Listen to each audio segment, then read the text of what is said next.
Don't be weird.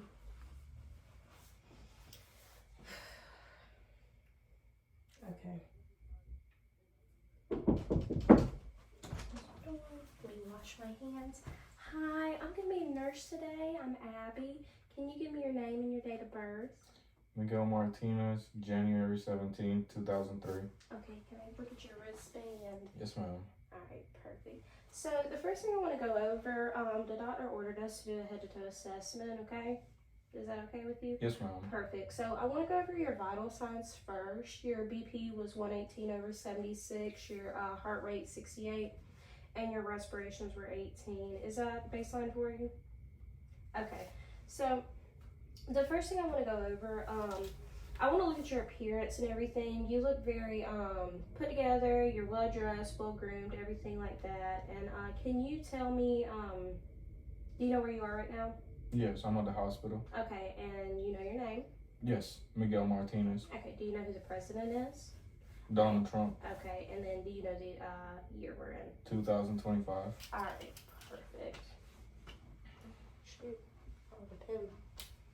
Let me get a pen real quick.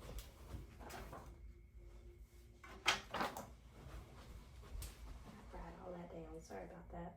Okay, now while I'm looking at you, I don't see any deformities on you. You don't have like a history or anything that I need to know about that? Okay, perfect. And while I'm looking at you, you got good skin color. Your skin feels warm. Let me see your hand real quick. Your tur's good. Perfect. Okay, and are you having any like speech, hearing, or visual concerns? Okay. All right. Now we're gonna go over your skin, hair, and your nails. Like I did, I just checked the temperature of your skin. You feel warm. Let me check your fingers real quick. I'm gonna just check your capillary refills. They less than 3 seconds. I'm gonna go down. I'm gonna check your feet real quick. Okay. I don't notice any clubbing. Your nail beds look good and all of that. Okay. And then your condition of your skin, it looks well too. Do you have any like skin tears or like wounds, like dark scabs, or any moles that you're concerned about, or anything that won't heal properly that I can't see right now? No, ma'am. Okay, perfect. And another thing I want to go over while we're talking about like skin, hair, and nails, I want to go over the Braden scale, and all that is it assesses your risk for like skin tears or like pressure ulcers or anything like that. And you know, 3 factors that help with that: staying mobile. You're mobile, right? Like, absolutely. What do you do for work? I'm a police officer. Okay, so you're up and all active all the time. Yes, ma'am. Do you notice your skin stays like extremely moist? Like, you know, do you excessively sweat or anything like that? Only when it's hot. Okay, perfect. So you, for the most part, stay free of moisture, and as long as you're not smoking, right? No, ma'am. Okay, because that also decreases the oxygen in your blood, and that can cause skin tears and cause stuff like that, wounds to not heal and all that. All right, perfect. Let me just write that down. And then, like I said, no wounds, moles, or anything like that you want me to see. Okay, perfect. All right, now we're going to do your head, your hint exam. That's just your head, eyes, ears, nose, and throat. So the first thing I want to do is, cool if I touch you or anything like that? Yeah, absolutely. I just want to feel your head. Doesn't feel like you have any lumps or any deformities, abnormalities. Okay, your head. Let me put that down. And then looking at your face, you have good facial symmetry. Can you look straight for me? Okay, perfect. And do you have any, like, you know, have you noticed any like drooping or like, you know, eye twitching or anything like that? No, ma'am. Okay, now let's go on to your eyes. We're gonna do curl. The first thing I wanna do, I wanna look at the size of your pupils. Okay, that's at a 5. A 5 on both sides. Okay, so I just want you to look forward.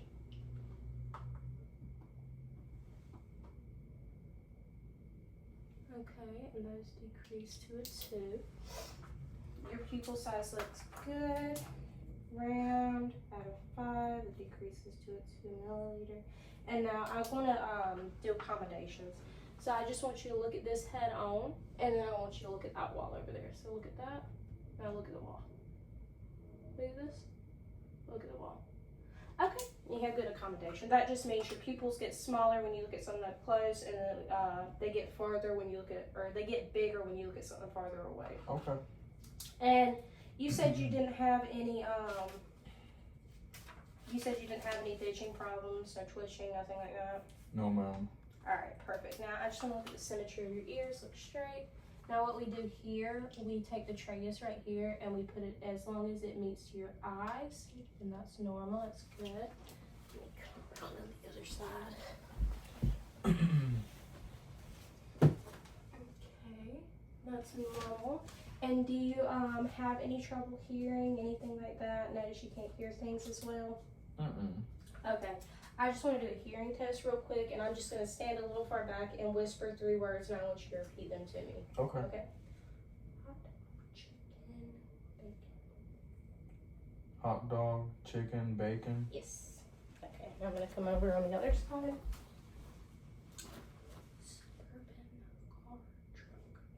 Suburban car, truck. Perfect. And like you said, no issues hearing. Alright, and now I just want to check the symmetry of your nose. That looks good. I don't see any issues with your septum or anything like that. Can you hold one nostril and breathe for me? Now the other side. Alright, perfect. And do you have any issues, like have you noticed any issues smelling or anything like that? Like No, an ma'am. overproduction of mucus? No. Only when I'm sick, but I'm good right now. Okay, perfect. And no issues breathing either, right? No, ma'am. Okay. Alright, perfect. Now I want to do your mouth, throat, and neck. So can you open your mouth for me? Okay, it looks pink. Your mouth is moist. One more time. Okay, it's free of white spots or lesions, anything like that. Now can you look straight for me? Look up a little bit. Okay, your neck looks good. And then I want you to swallow for me. Okay, perfect. And you don't have, you haven't noticed like any reoccurring mouth sores or any issues swallowing, anything like that? No. Okay, perfect. And your speech does sound good as well. Perfect. Talk very clear. Okay, now we're going to do your neurological. We already assessed your consciousness. You were 4 times oriented. You know where you are, your name, president, and the year. And then I want to go over the Glasgow scale. What that is we do that with coma patients. It's the Glasgow coma scale. And usually when somebody's coming out of a coma, we're going to check their eye reflex is when we're talking to them. If they're opening their eyes, they're making eye contact with us, just like you're making eye contact with me now. We're going to check, let's see, their hearing, if they're listening to us, and then their ability to move, if they're able to, ambulate, if they're able to lift their arms, do range of motion, stuff like that. Okay. So, also, we check their speech as well, if they're mumbling, if they're slurring their words, anything like that. Alright. And then, one more thing. Do you have, with your neurological, do you have any issues, remembering anything, or, do you have, short-term memory loss? Do you notice that, say when you're at work and somebody tells you something, if you don't write it down immediately, you're going to forget it in the next 5 minutes? I don't have any issues like that. So, no issues with memory. Alright, perfect. Alright, now what we're going to do, we're going to do your respiratory assessment. And the first thing I want to look at is, okay, I just want you to take a few deep breaths for me.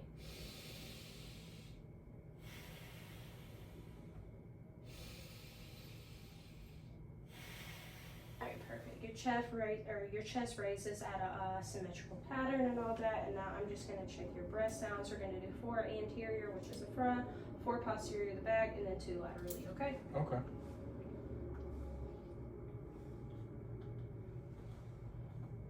And then every time I touch you with this stethoscope, just take a deep breath for me.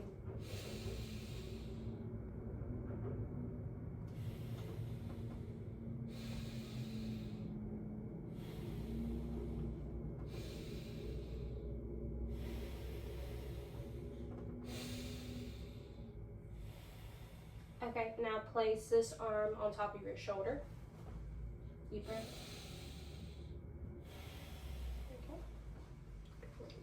Okay. Same thing. Same thing. Arm on shoulder. Deep breath. One more for me. Okay, and then can you just lean up so I can do your back?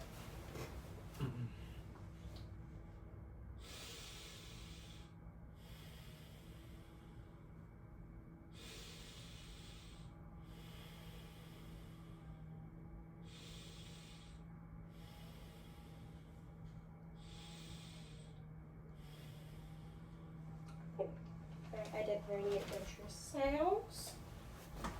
Everything sounded clear. Just write that down right there. No sound. And clear. Alright, perfect. And do you know what the term called deep breath method is? So when you're feeling like you can't take a deep breath or anything, especially if you're lying in the bed, you're going to turn on your side, take a deep breath, and then take a cough, okay? And then, do you know what an incentive spirometer is? No, ma'am. Okay, so this is an incentive spirometer. Basically what it is a lot of the times when you're in the hospital for a long period of time, or like you're laying flat for a long period of time, your lower lobes, they won't inflate all the way, so they can get sticky and they can get stuck together, and that's what causes pneumonia. You see a lot of that, like, you know, in the hospitals, nursing homes, stuff like that. That's why they consistently carry pneumonia. So what you're going to do is you're just going to breathe into this tube, and it looks like it's marked at 750, and you're going to blow into it while holding that right there. And I want you to do that 10 times every hour, just while you're awake. You don't have to wake up in the middle of the night and do it. But all that's going to do is just inflate those lower lobes. It's going to inflate all of your lungs to continue to keep them, just like you're exercising them, basically. Just like how you would exercise at the gym, you're just exercising your lungs. Okay, and do you have a cough? And if you do have a cough, is there any sputum or anything? Well, sometimes. Okay, and then when you do have sputum, it's just a mucus that comes out. Is it clear, yellow, green, anything like that? It's clear. Okay, perfect. And any shortness of breath? Not really. Okay, perfect. Not when you wake up or when you lay down, lay flat, or anything like that? Only when I exercise. Okay, and that's after long periods of time, or like right when you're exercising? That's after long periods of time of running. Okay. So long periods of running. Alright, now that we're done with that, your respiratory looked good. We're going to do cardiac. So can you turn your head that way for me? Just looking for a jugular vein distension. That's just when your jugular vein right here is going to be popping out. Okay, come over to the other side. Okay, perfect. I don't see any jugular vein distension.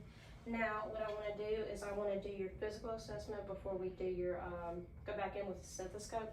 So just let me see your arms. We already did your capillary refills. They were at less than 3 seconds. They were refilling. Now I'm just checking for edema. I don't see any edema. Other hand. Okay, then we're going to do your feet. Okay, I don't see any edema there or there. Okay, now I'm going to check your pulse points. I'm going to do radial, posterior tibia, and then I'm going to do dorsal pedal. Okay. So let me just see. Here it is. Okay, both of those are at 2+. They feel regular. They feel 2+. Now posterior tibia. Okay, both of those are at 2+. And now your dorsal pedal. Okay, at 2+. And then obviously, you know, your carotid artery, your auxiliary artery, which is under your armpits, your brachial artery, which is at the bends of your elbows, radial, these are your femoral arteries, these are your patella, I always have trouble saying it, patella arteries, posterior tibia, and then dorsal pedal, okay? Okay. Alright, and all those were at a 2+. Okay. Now, I'm going to do your heart assessment though. And we're just going to check all the chambers of your heart, and then we're gonna get your applicable pulse, okay? So if you could slouch down just a little bit for me, not like super slouch down, just a little. Is that okay? Yeah, that's fine. Just at a 45-degree angle is good.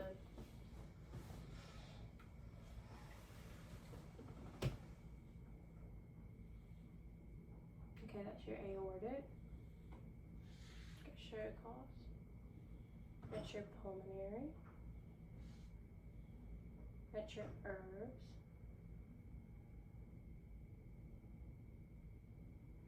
Tricuspid. And now we're going to do your mitral.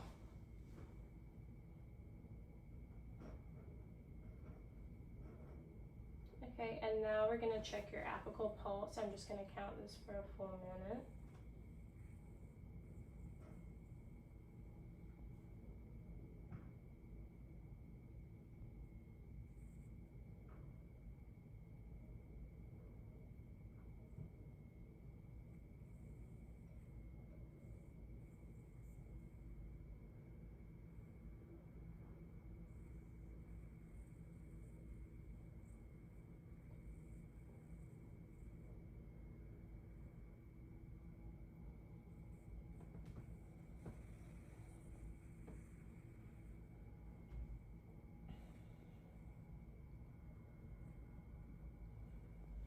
Alright.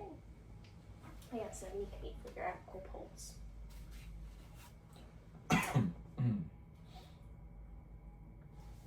And then we use a diaphragm to check higher sounds, but if I wanted to check for a heart murmur or anything, I would flip my thing around, or I flip my stethoscope around to the bell, and then that just checks for lower sounds, which would be a heart murmur if you had one. All right, and then are you having any chest pains, heart pains, shortness of breath again is a cardiac subjective question, but any chest pains or anything like that? No, ma'am. Okay, so no chest pains, even when exercising? Okay, perfect. Perfect. All right, now we're gonna move on to your gastrointestinal. Before we start, I do want to ask, when was your last bowel movement? Probably 3 hours ago. Okay, and then are you having any pains in your stomach or anything like that? No. Okay, perfect. Alright, you can lay a little flatter for me. Lay all the way flat for me. Alright, and we're just gonna check all 4 quadrants of your stomach. I'm just gonna expose your stomach a little bit, okay? Yes, I need your belly button to do basically a grid pattern on you. That's how we get the quadrants. So right lower first.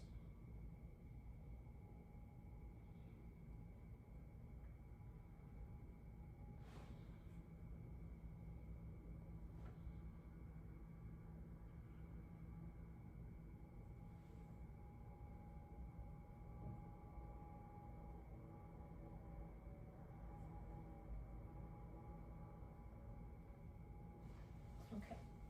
I thought hyperactive bowel sounds. Are you hungry? Or are you gonna go to the bathroom? I'm okay right now. Are you sure you're not hungry because they were hyperactive? Well, I'm a little hungry, okay. yeah. So now I'm just gonna isolate your stomach. You let me know if you're feeling any tenderness or pain. Okay.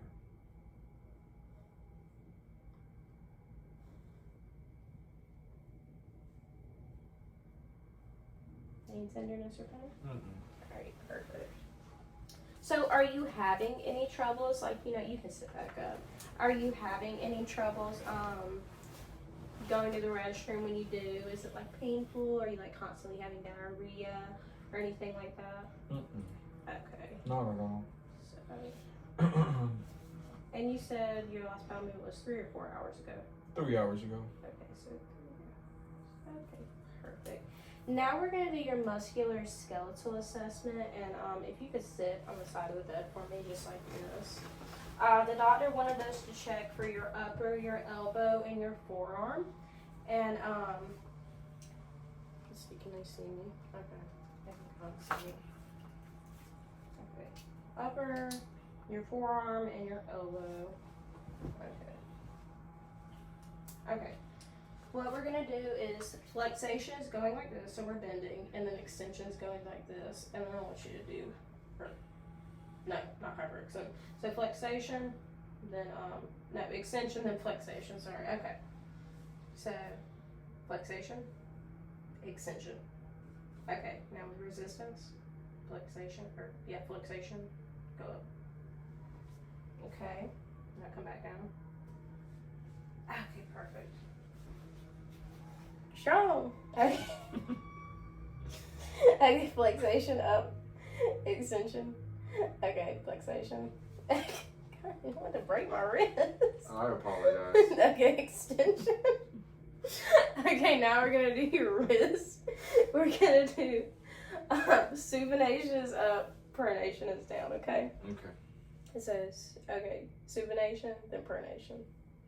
No, just one hand at a time. Okay. Okay, pronation, supination. Okay, pronation, supination. Okay. Okay, pronation, down, supination, up, pronation, supination. Okay, perfect. You have good range of motion in all your upper extremities. Okay. Let's see. Okay, now the doctor wanted us to do your knee and foot. So with your knee, last time, okay. So extension is straight and then flexation is bent. Okay. So extension, then flexation. Okay, now do it again with resistance. There you go. Now extension or flexation. Let's put it over this way. Yeah. Okay. Alright, flexation. Up. Oh, extension. Flexation. Okay, extension. Flexation.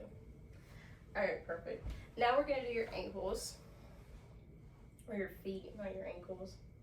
Grab your foot. Are you ticklish? Somewhat. Okay. Dorsal flexation is up, plantar flexation is down. So do dorsal flexation up, then plantar flexation. Okay, with resistance, dorsal flexation, plantar flexation. Okay. Other foot.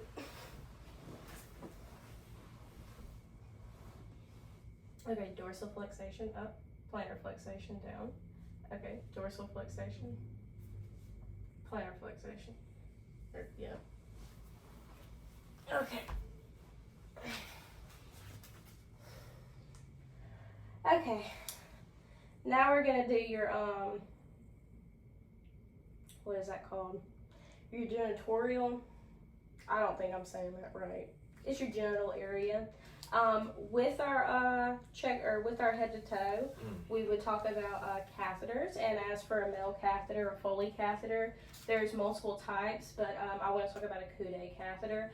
And all that is where it's a small tube that goes into the urethra of your penis and it goes through your bladder. But with males, y'all obviously have a prostate gland. So we would have to use a Coude catheter, which is different from like a female Foley catheter. A Coude catheter is curved, and we would go 3 to 4 more inches more than we do a woman because, like I said, y'all have a prostate gland and you got to get around that basically. But there are also different types of catheters, like indwelling catheters, where you would go right here into your bladder, and then there's condom catheters, and that's just basically, it looks like a little condom, and then like you kind of tape it and stuff like that on top of it.